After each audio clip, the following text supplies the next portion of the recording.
In enters a crate, and they put the crate on the ground, and they open it up, and the painting is in the crate, and there is absolutely nothing covering the painting.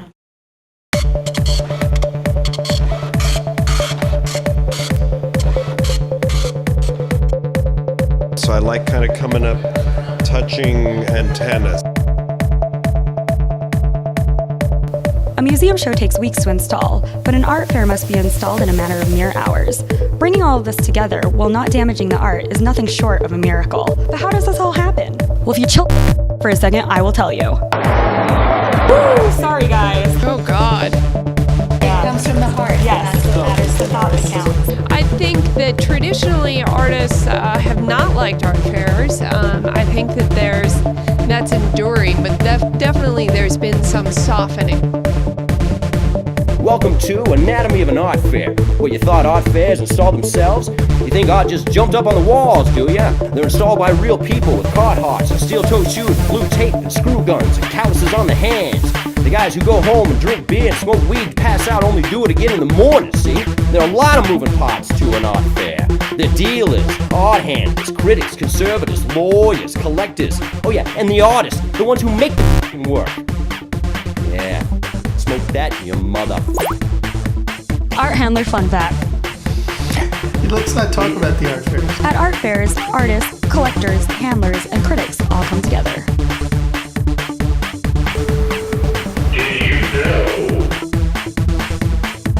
Did you know that an average of 3,000 art handlers a year die while practicing their trade?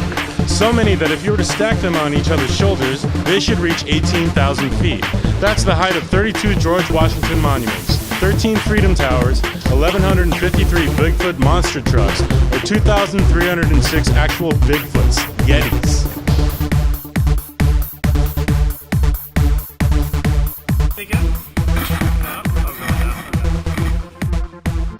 The post-war years saw a shift in the appetite for avant-garde art from Europe to the United States, particularly in New York City, where abstract expressionism created a void for the former art meccas of Paris and Berlin. London wasn't quite the right fit at the time, so the entrepreneurial Rudolf Zwirner and Heinz Stunk launched their initial efforts in Cologne. The year was 1967. Over the 30 years that I've been doing this, I'd say the first 27 years, it felt completely vulgar to call an artist and ask them to create a work of art for an art fair. In the last 3 to 5 years, it's absolutely imperative.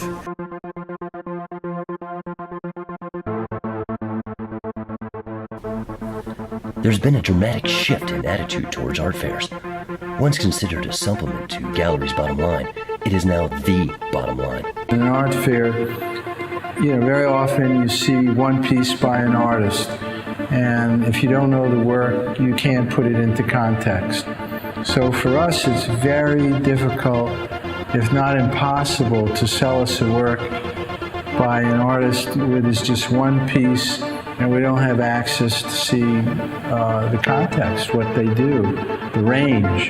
That's what sort of whittled down the foot traffic to galleries. The fact that, in fact, they don't need to show up at Jim's gallery or at somebody else's gallery every 2 or 3 months from Chicago or from London or from Timbuktu. They can see everything. When they can go to Miami and they can go to Frieze and they can go to the Armory and basically take care of business 3 times out of the year. Already been done. It's derivative. That's the worst insult in the art world.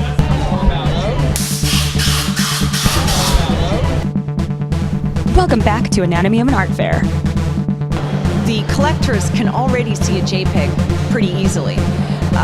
And many of them will have seen a lot of the work in this fair already on JPEG, but they're coming because you can't feel a work, you can't experience its scale, you don't really know whether you want it or not.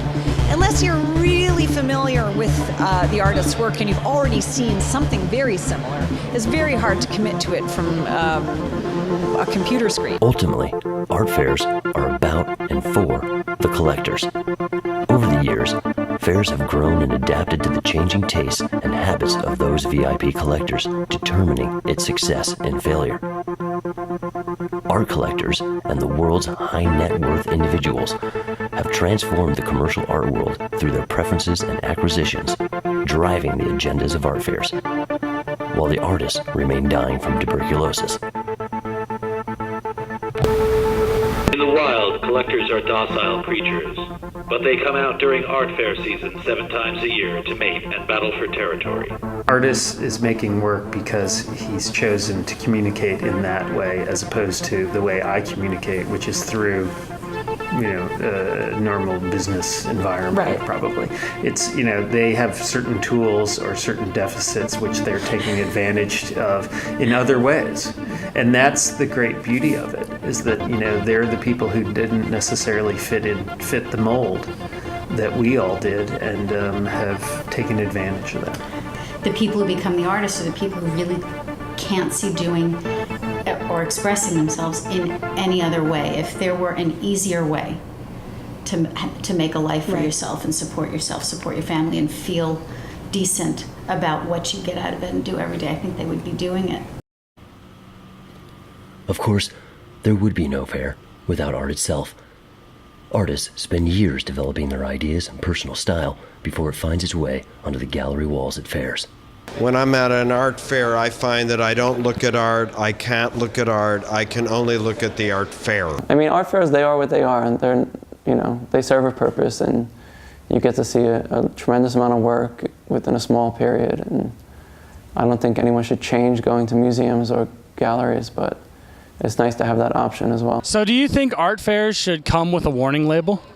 I think everything should come with nothing. Cologne, Kunstmarket Cologne, essentially a move to have German art dealers get a corner on contemporary art, take it away sort of from the School of Paris. And they set in motion this very transparent model for declassing somehow, for making transparent the gallery. Dealers keep the art world moving. Artists are notoriously poor salesmen.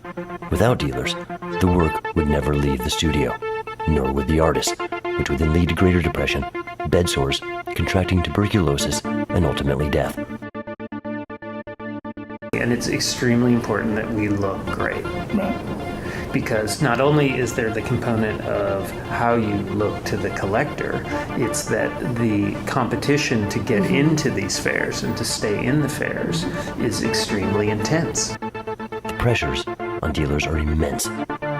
As gallery-based transactions are replaced by deal-makings at these global art fairs, dealers are forced to compete for prime position, hence the money shot.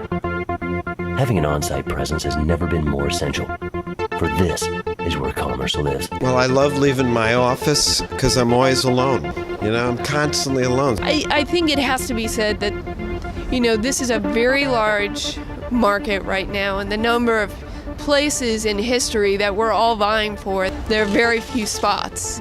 So that kind of expression, there'll be a couple, only, 10 to 20 people in a century that have that. That's all. There are a lot more people in that fair. Derived from the Greek word kritikos, the critic's role is to lead discussions and often draw attention to parts of the fair they deem noteworthy. And I really enjoy it for the first 40 minutes. A lot. And then you want to be alone again. Well, I have that problem. I'm not well adjusted socially. If you're a dealer in San Francisco, you might not get that much footfall, but if you're participating here at NADA or at Frieze in London or Lista in Basel, Switzerland, then you're more likely to be developing an international collector base for your artists. Here with Sam, an art handler. How are you today, Sam? Living the dream. The American dream? Sure, why not? Can you explain to the people what it is that you do? Oh, man. We move stuff from one place very carefully and then walk with it and then put it in another place, also very carefully. So you're like a drug mule? Yes, but the money's not that good. There's so much valuable artwork at high-profile art fairs that it takes dozens of insurers to underwrite the collective value of the fair. Fortunately, there are skilled handlers like these. Art handlers are often the hidden hand with a rubber yellow glove behind an art fair. Like a doctor checking for an enlarged prostate, art handlers move valuable work through a fair in just a matter of days. Art handling at an art fair is not for the faint of heart, nor should you apply if you are on heart medication, have pre-existing conditions, or if heart disease runs in the family. In a matter of just days, an entire fair must be received, unpacked, installed, deinstalled, reshipped, on the wall, taken down, put back up, and taken down again, over 500,000 times. And finally, behind every art fair, there are art handlers. Legions and legions of art handlers waking up at noon so they can get the art fair ready by 9.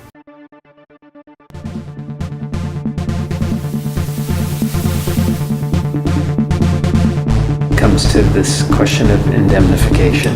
Legal contracts indemnification is the part of the agreement that provides for one party to bear the monetary costs either directly or reimbursement for the loss incurred by the second party.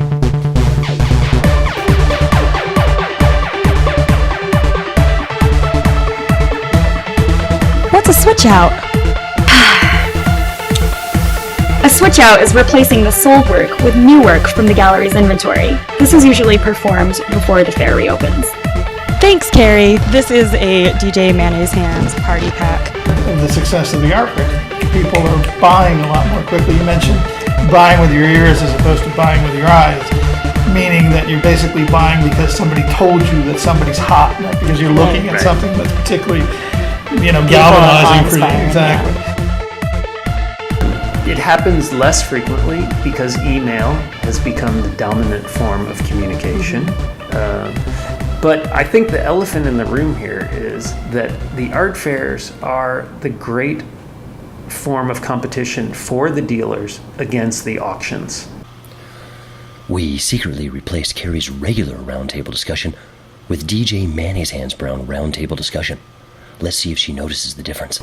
And the auctions are this completely arbitrary moment where someone has to make a decision. There is an impending event. Either they raise their paddle or they do not. Right. We as dealers don't have that prerogative. We can't, it is difficult for us in good business interest to try and be that aggressive and so pushy to try and pin someone down immediately. Okay, no one gets out of here alive. Museums, galleries, and collectors, including auction houses, they know that there is an issue, whether it's a conservation issue or a damage. So go to Gloria when shit hits the fan. Step 1, the artist creates a product, and overnight it turns into a kinetic sculpture or inert gas. Step number 2, the work is wrapped, then consolidated at a warehouse like this.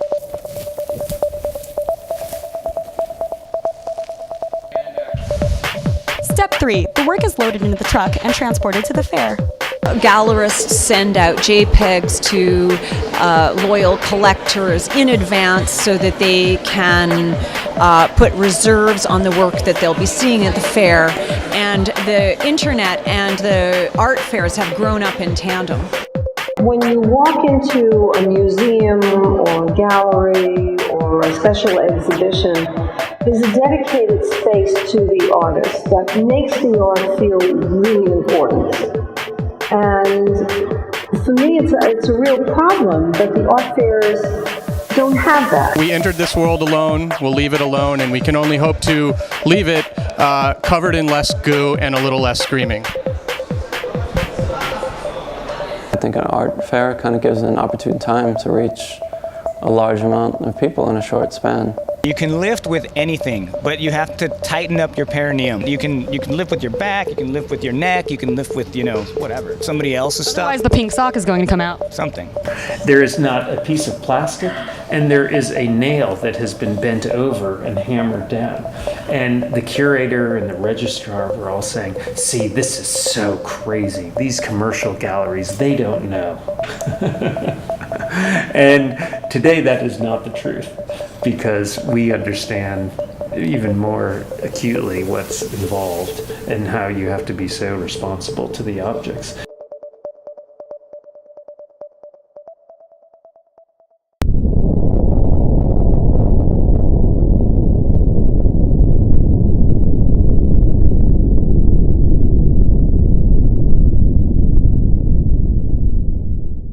Sorry for the delay, boys. Seem to have been distracted by a series of margaritas. Not too sure how tequila is going to work out with the old colitis. Not even sure if I have colitis. Didn't the Beatles sing about that? Girls with colitis go by.